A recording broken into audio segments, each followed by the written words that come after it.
Assalamualaikum warahmatullahi wabarakatuh. Perkenalkan, nama saya Nabila Wildiani Fathiatunida, absen 24 dari kelas 11 MIPA 1. Hari ini saya akan menjelaskan tentang pembahasan soal PTS nomor 2 dan 5. Oke, mari kita langsung saja ke soalnya. Soal yang pertama yaitu soal nomor 2.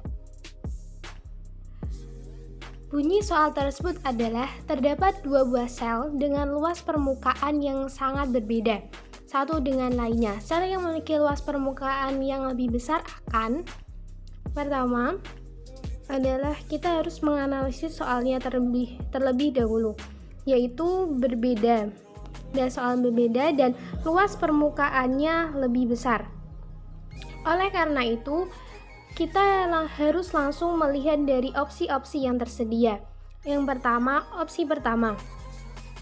Seperti yang kita ketahui bahwa ada dua jenis sel, yaitu sel prokariotik dan sel eukariotik.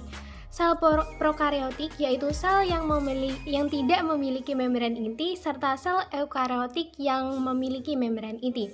Berdasarkan dari keterangan yang terdapat pada soal, yaitu luas permukaan yang lebih besar, hal tersebut tidak cukup untuk membedakan antara sel prokariotik dengan sel eukariotik. Yang membedakan keduanya yaitu jika sel prokariotik tidak memiliki sistem endomembran serta tidak memiliki membran inti, serta jika sel eukariotik memiliki membran inti serta memiliki sistem endomembran. Oleh karena itu, jawaban A salah. Yang kedua, berbentuk seperti bola.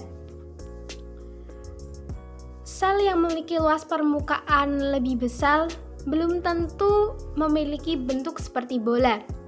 Bisa saja agak kotak seperti sel yang terdapat pada sel tumbuhan. Jawaban yang B kurang tepat. Atau salah. Lalu jawaban yang C, memiliki laju metabolisme yang sangat tinggi. Seperti yang kita ketahui bahwa metabolisme pada sel terletak atau terjadi di mitokondria, yang mana hal tersebut tidak ada hubungannya dengan luas permukaan sel yang lebih besar ataupun yang lebih kecil. Hal tersebut dipengaruhi oleh luas permukaan mitokondria yang lebih besar atau kecil, yang dimana terdapat krista atau lekukan-lekukan di mitokondria untuk memperluas luas permukaannya sehingga mempercepat laju metabolisme, sehingga hasil yang dihasilkan oleh metabolisme tersebut lebih banyak. Sehingga jawaban C juga salah. Yang jawaban D, lebih cepat dalam pengambilan senyawa dari lingkungan sekitarnya. Seperti yang kita ketahui, salah satu fungsi atau kegunaan dari membran terluasal yaitu untuk keluar masuknya zat-zat yang diperlukan oleh sel. Jadi sangat memungkinkan jika luas permukaan sel lebih lebar ataupun lebih luas, maka pengambilan zat-zat atau senyawa-senyawa yang terdapat di luar sel menjadi lebih cepat karena luas permukaan yang lebar tadi dan juga bisa lebih banyak. Sehingga jawaban atau opsi D tersebut berkemungkinan benar. Lalu jawaban opsi E, terdapat pada bagian yang lebih dalam suatu organisme dibanding sel dengan luas permukaan kecil.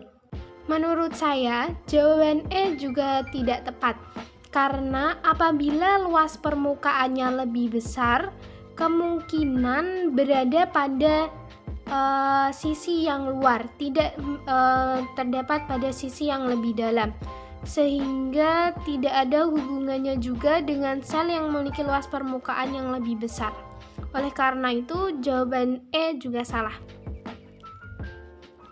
Maka dapat disimpulkan jawaban yang paling benar adalah jawaban yang D.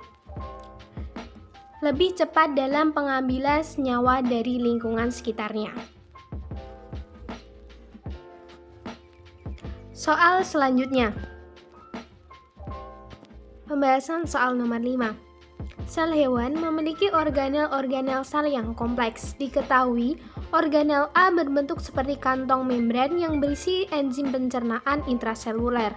Dan organel B merupakan kantong bulat yang diselubungi membran tunggal, dikenal salah satu badan mikro.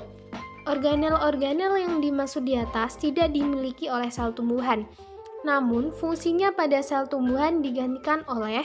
Dari soal tersebut diketahui terdapat dua organel, organel A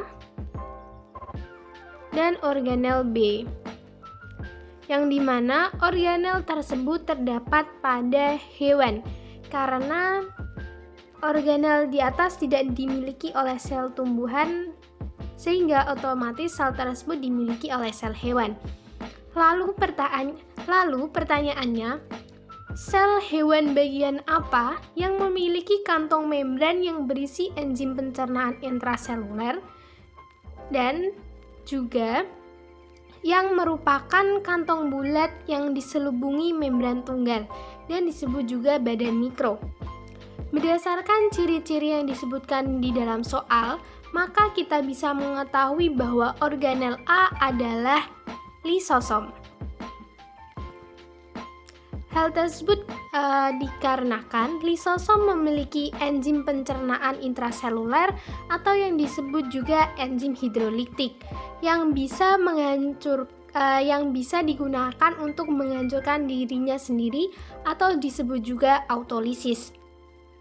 Serta dapat kita ketahui juga berdasarkan ciri-ciri yang disebutkan di soal bahwa organel B yang dimaksud adalah peroksisom. Maka berdasarkan yang diketahui ciri-ciri di soal, organel B tersebut adalah peroksisom, yang dimana fungsinya untuk menetralkan racun H2O2, yaitu dengan cara mengubah H2O2 tersebut menjadi H2O dan O2 yang tidak berbahaya bagi sel hewan tersebut. Lalu, pertanyaannya, fungsi lisosom dan peroksisom pada sel tumbuhan digantikan oleh sel apa atau organel sel apa?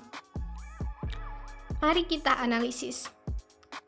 Sesuai yang kita ketahui, organel sel yang paling mendekati atau yang paling mirip fungsinya dengan lisosom adalah vakuola. Karena salah satu fungsi dari vakuola yaitu sebagai pencernaan pada sel tersebut dan juga untuk menyimpan cadangan makanan. Sehingga fungsi lisosom pada tumbuhan bisa digantikan oleh vakuola. Karena sama-sama sebagai organel sel pencernaan yang bisa mencerna zat-zat yang tidak diperlukan oleh sel tersebut.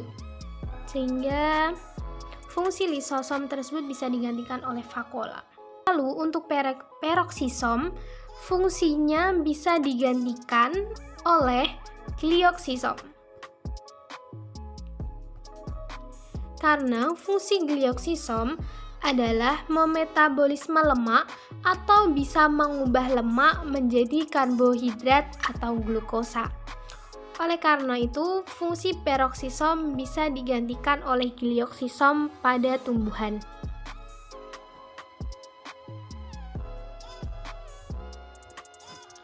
Maka, jawaban yang paling tepat untuk mengisi soal nomor 5 adalah yang D, vakuola dan glioksisom. Sekian penjelasan dari saya. Apabila terdapat kata-kata saya yang kurang berkenan, saya mohon maaf sebesar-besarnya. Wassalamualaikum warahmatullahi wabarakatuh.